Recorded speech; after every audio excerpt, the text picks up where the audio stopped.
Bismillahirrohmanirrohim. Assalamualaikum warahmatullahi wabarakatuh. Kepada yang terhormat Ibu Fijriani MPDKon selaku dosen pengampu dan teman-teman yang insya Allah berbahagia. Pertama-tama marilah kita panjatkan puji dan syukur kita atas kehadirat Allah Subhanahu wa Ta'ala yang telah memberikan kita semua kesempatan untuk melanjutkan pembahasan materi dalam mata kuliah keterampilan dasar konseling. Sebelum membahas ke materi, izinkan saya untuk memperkenalkan kelompok saya terlebih dahulu. Yang pertama ada Krinsanti Rizka Febrina, yang kedua ada Faradila Zahrotinisa, yang ketiga ada Mekawati Putri Wijaya, dan yang keempat ada Nadia Amelia Lorenza. Untuk mempersingkat waktu, kita akan lanjut ke pembahasan materi pertama, yaitu pertanyaan terbuka. Upaya menggali atau mengeksplorasi masalah yang dialami klien dalam konseling adalah dengan cara bertanya, di mana konselor mengajukan beberapa pertanyaan yang runtut. Pertanyaan yang dimaksud untuk mengeksplorasi masalah klien adalah jenis pertanyaan terbuka. Nah, apa sih pertanyaan terbuka itu? Pertanyaan terbuka merupakan respon konselor dalam kalimat tanya yang menuntut klien memberikan penjelasan yang panjang dan banyak. Pertanyaan terbuka dapat membantu konselor dalam penggalian masalah dan penjelajahan masalah. Pertanyaan terbuka dapat dilakukan dengan menggunakan kata tanya, apa, kapan, dan bagaimana. Apabila konselor menggunakan pertanyaan terbuka, berarti konselor memberikan kesempatan kepada klien untuk menanggapi secara luas dan memberikan ulasan yang lebih panjang dan terurai, sehingga jawaban klien tidak hanya satu atau dua kata saja. Jadi, dengan melalui pertanyaan terbuka, konselor dapat mengunggah klien untuk berbicara secara luas tentang apa yang ia alami. Rasakan dan pikirkan, intinya pertanyaan terbuka adalah pertanyaan yang menghendaki jawaban yang panjang, lengkap, dan tanpa batas untuk mendapatkan informasi. Sejalan dengan pendapat tersebut, Yeni Karneli, pertanyaan terbuka yaitu pertanyaan yang memungkinkan klien memberikan jawaban yang panjang dan luas. Jadi, pertanyaan terbuka juga bisa didefinisikan sebuah respon konselor dalam kalimat tanya yang menuntut klien memberikan penjelasan yang panjang dan banyak. Pertanyaan terbuka dapat membantu konselor dalam penggalian masalah dan penjelasan masalah. Sekian pembahasan materi saya, selanjutnya akan dilanjutkan oleh Farah. Kepada Farah, saya persilakan. Fungsi utama pertanyaan terbuka adalah agar klien dapat berbicara secara lebih bebas dan terbuka. Dan fungsi lain dari pertanyaan terbuka yaitu 1. Melalui pertanyaan terbuka, konselor dapat membawa proses konseling ke arah pembicaraan hal-hal yang lebih khusus berkenaan dengan apa yang dialami, dirasakan, dipikirkan, dan diyakini oleh klien. 2. Melalui penggunaan pertanyaan terbuka, dapat diungkapkan hal-hal yang menjadi pusat perhatian dan isu-isu tentang klien. 3. Menemukan bagian-bagian penting tentang topik yang disampaikan oleh klien. 4. Kemampuan untuk membuka atau menutup pembicaraan mengenai kebutuhan individu dan pewawancara atau konselor. Selanjutnya saya akan menjelaskan tentang keuntungan pertanyaan terbuka. Keuntungan yang pertama yaitu membantu konselor untuk memulai atau membuka wawancara konseling. Dengan memberikan pertanyaan terbuka, seseorang bebas untuk berbicara dan memulai diskusi. Contoh pertanyaan terbuka yaitu, apa yang Anda ingin bicarakan hari ini? Atau, apa yang Anda pikirkan saat ini? Atau, bagaimana tindak lanjut pembicaraan kita pada minggu lalu? Kemudian, keuntungan pertanyaan terbuka yang kedua adalah membantu memperluas dan memperkaya isi wawancara.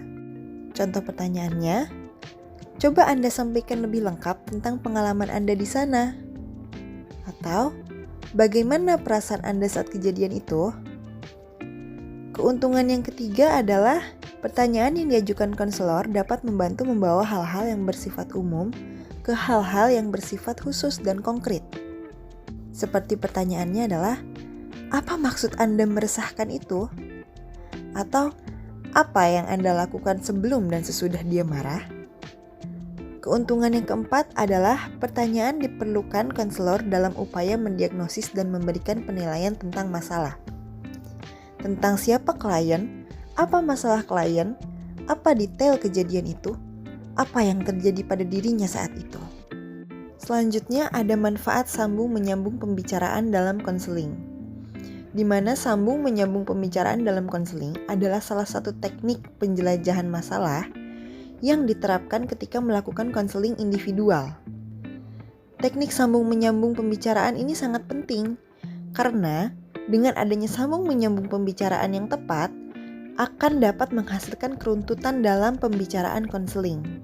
Pembicaraan konselor dan klien harus saling menyambung karena untuk dapat melakukan konseling dengan baik diperlukan pertanyaan yang menyambung guna terberantasnya masalah yang dihadapi klien dan proses konseling akan berjalan dengan efisien. Jika dalam konseling tidak terjadi sambung menyambung pembicaraan, maka pembicaraan antara konselor dengan klien tidak akan menyambung. Pembicaraan pun akan kaku dan masalah yang dihadapi klien tidak akan terentaskan dengan baik, sehingga konseling tidak berjalan dengan efisien. Itu menurut Abimanyu dan Marinho tahun 1996.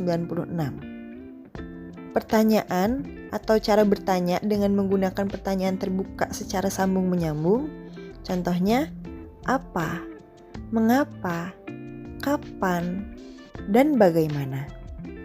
Dengan begitu, pembicaraan antara konselor dengan klien akan terus sambung menyambung, sehingga masalah klien dengan mudah terentaskan dengan baik. Sekian penjelasan dari saya. Baik, terima kasih Meika. Materi selanjutnya, saya akan menjelaskan keruntutan dalam konseling. Dalam konseling, konselor perlu memahami apa yang klien katakan dan mampu mengkomunikasikan pemahaman konselor itu kepada klien. Untuk dapat melakukan hal tersebut, konselor harus mengikuti pokok pembicaraan klien. Konselor berusaha untuk memusatkan perhatiannya pada apa yang dikatakan oleh klien, tidak menyimpangkan atau membelok-belokkan arah pembicaraan klien atau menambah-nambah pengertian lain terhadap isi pembicaraan selain yang dimaksudkan oleh klien tersebut. Nah, seringkali dijumpai dalam proses konseling ini, pembicaraan klien dan konselor menjadi menyimpang dan kehilangan arah, sehingga pokok pembicaraan menjadi kabur, tidak jelas dan mengambang. Nah, untuk mengatasi hal tersebut, konselor dalam pembicaraan harus runtut. Keruntutan dalam konseling membawa proses konseling menjadi terarah, jelas apa yang dibicarakan hingga pada akhirnya sampai pada titik temu permasalahan yang dialami oleh klien. Nah, keruntutan merupakan respon yang diberikan konselor kepada klien yang tepat pada sasaran, tidak menyimpang dari isi pernyataan atau pertanyaan klien. Respon konselor bisa menjadi runtut bila konselor benar-benar memahami isi pembicaraan klien tersebut. Untuk itu dibutuhkan konsentrasi penuh dan kemampuan konselor dalam menangkap inti pembicaraan klien. Keruntutan ini mendorong semakin dalamnya proses penggalian masalah diri klien, mengembangkan pembicaraan, dan memelihara fokus konselor dan klien dalam membicarakan pokok masalah klien. Selanjutnya, yang perlu diperhatikan seorang konselor dalam keruntutan konseling.